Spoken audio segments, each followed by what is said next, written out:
Now that the votes have been cast in Europe's EU parliamentary elections, right-wing populism and Euroscepticism have gained ground. But what has yet to be decided is what this could mean for the European Union itself and politics here at home.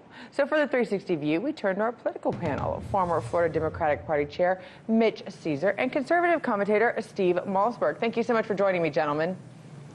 Thank you, Scotty. Okay, Steve, so I got to start with you. How can you explain the recent victories, not only in the UK and France, what we saw over the weekend, but all around the world? What's happening?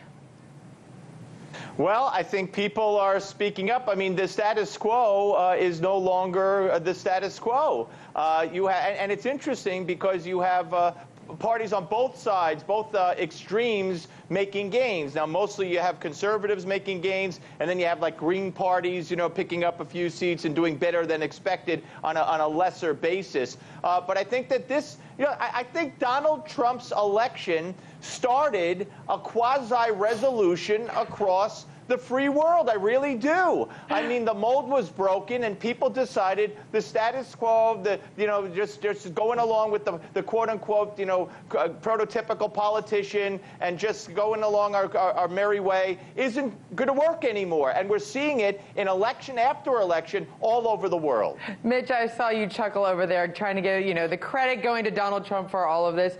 Do you have any concerns regarding this populist movement that seems to be sweeping some of the big countries around the world right now? I truly do. I really do, Scotty. I think the moderates, we learned last week, are losing power in the European Parliament. We see changes in Germany with Merkel, changes in Great Britain. The moderates are losing power. They're still in control, but they're losing power. Extremes we have found over history are sometimes necessary, but not necessarily the best answer for that particular moment. I think what's the problem, as we see in Europe, as we have in the United States, is because of the great income inequality. And people are angry. I don't think Steve would even disagree with me that people on all sides are angry. They're angry about their lot in life. They're angry that perhaps their children are not having the same opportunities they do. And I think a large part of that is income inequality. Do I know the answer to that? No.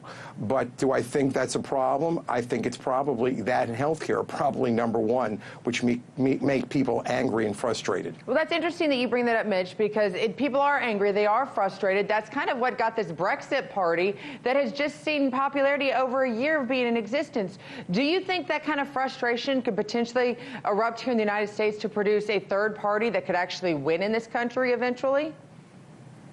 I think the frustration is that there's been two parties here for obviously a couple hundred years, more or less, or some incarnation of them.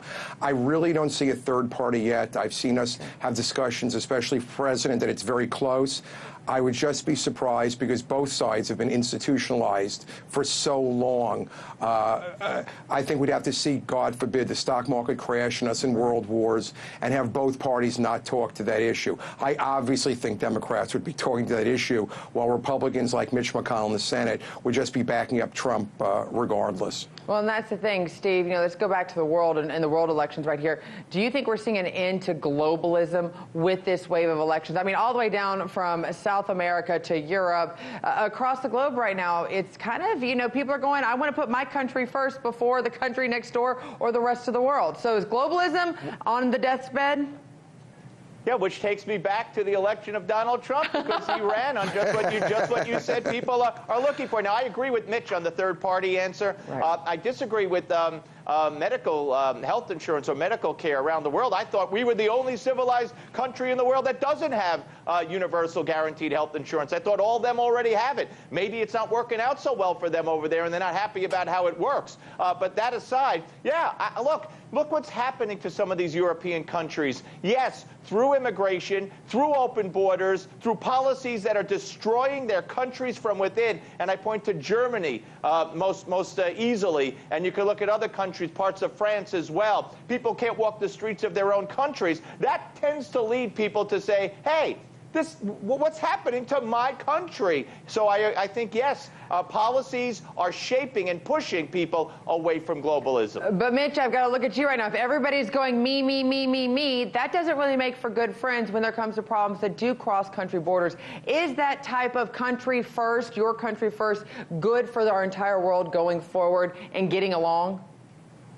Well, obviously not. I'd be more than happy to lend Europe Donald Trump for the next 4 years if they care to take him. I think that is clearly a problem. I think that's perhaps this generation or the reaction of other generations that have dominoed specifically. That does not help. I think we need to work together. Part of the problem has been in the last 2 years, honestly, that our allies don't trust us, specifically because Donald Trump changes his mind every 35 seconds. Well, Mitch, Steve, I trust you, and I trust the conversation will continue the next time we're together. Thank you so much for joining us. Thank you, Scotty. Hey YouTube, thanks for checking out our channel. We hope you enjoyed the video.